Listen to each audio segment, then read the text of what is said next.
السلام عليكم ورحمة الله وبركاته. اليوم مع تغطية جديدة. اليوم بناخذكم مع مسجد قديم جدا جدا،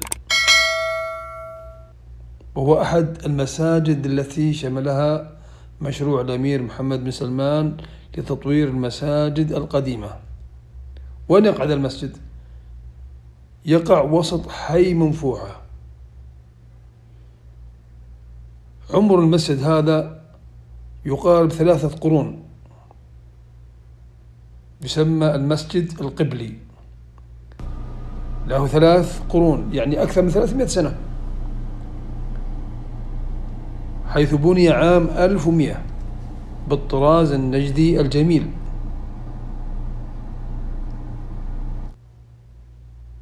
بعد التوسعة الآن أصبح تقريبا يتسع ل 440 مصلي. شوف منظر جميل من بعيد، المنارة القديمة ومع عندها درج، منظر جميل. هذه المساجد القديمة النجدية، شوفوا التأسيس عام 1100.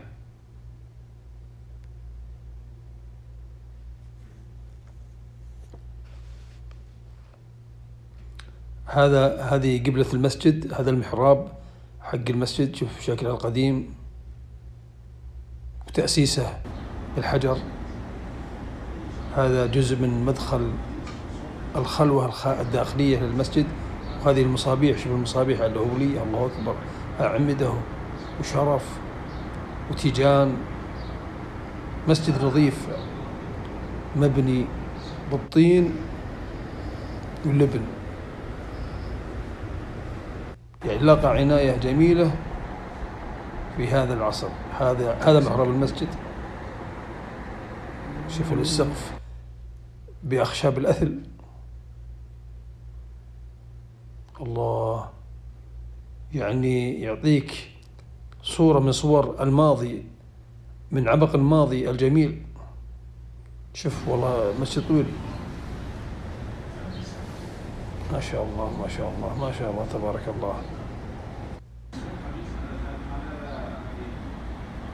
شوف السقف مبني من الأثل،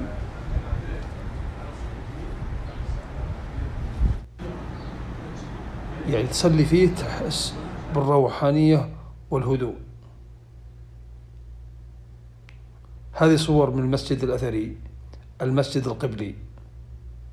خلوكم مع الصور هذه وتفرجوا على الجمال.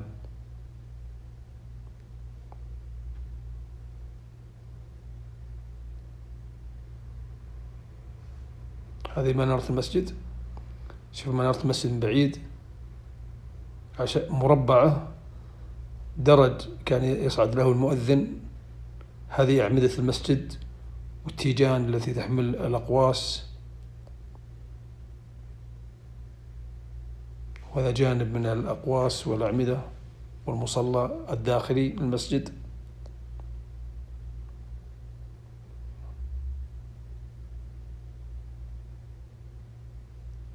إلى هنا تنتهي جولتنا، إلى لقاء آخر، والسلام عليكم ورحمة الله.